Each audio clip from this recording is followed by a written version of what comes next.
Informasi pertama, Saudara, datang dari Wakil Presiden ke-10 dan 12 Republik Indonesia Yusuf Kala yang berpendapat keinginan Capres-Cawapres terpilih Prabowo Gibran untuk menambah jumlah kementerian jangan didasarkan pada politik akomodasi.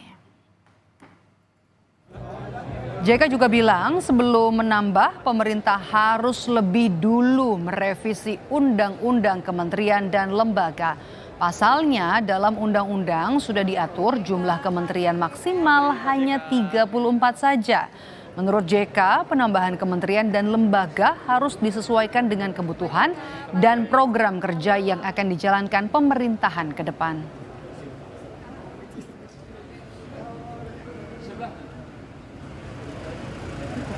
Ya tentu harus dirubah dulu undang-undang tentang kementerian lembaga kabinet itu dan kementerian lembaga karena itu jelas itu 34. Kenapa sampai 40 itu untuk akomodasi partai politik yang mengusung Pak Prabowo Gibran itu gimana? Tapi itu artinya bukan lagi kabinet kerja namanya, bukan second kabinet, tapi kabinet yang lebih sangat politis. Kalau Bapak lihatnya begitu juga? Ya tentulah kalau hanya karena dimaksud hanya untuk mengakomodir berarti lebih politis kan. Sementara itu calon presiden pemilu 2024 Ganjar Pranowo merespon soal wacana kabinet gemuk ala presiden wakil presiden terpilih Prabowo Gibran. Disebut-sebut bakal tambah jumlah kementerian menjadi 40, Ganjar menilai hal itu tidak sesuai dengan undang-undang. Menurut Ganjar, keputusan yang tidak sesuai dengan undang-undang sudah barang tentu tidak akan cocok. Ganjar berpendapat kabinet dalam suatu pemerintahan harus diisi oleh kalangan yang ahli di bidangnya.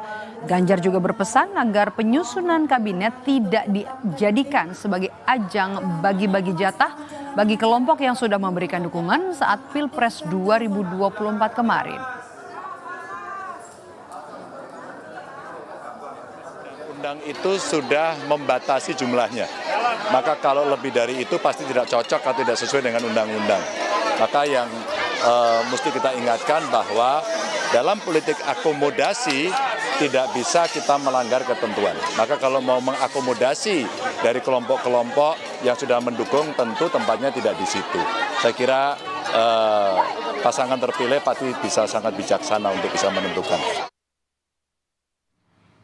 Wakil Presiden terpilih Gibran Rakabuming Raka menjelaskan soal nomenklatur kementerian yang kabarnya akan ditambah. Gibran bilang rencana ini masih dibahas, termasuk di dalamnya soal kementerian yang nantinya bakal mengurusi makan siang gratis. Ini akan menjadi prioritas, pasalnya hal ini melibatkan anggaran yang besar, distribusi dan monitoringnya yang tidak mudah. Itu nanti ya masih dibahas, masih digodok lagi. Tunggu aja ya. Tunggu aja. Salah satu kementerian yang dipisah itu juga yang untuk menangani makan siang gratis. Oh, kemarin sempat dibahas itu. Tapi tunggu dulu ya. Tunggu dulu. Kemarin sempat dibahas. Berapa urgensinya sih Mas untuk makan siang gratis? Kenapa harus dibuat kementerian sendiri? Ya karena melibatkan anggaran yang besar.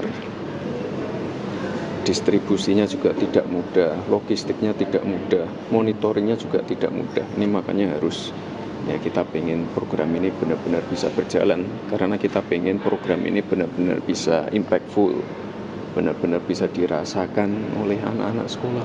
Gitu. Tapi tunggu dulu ya, ini belum pasti kok ya.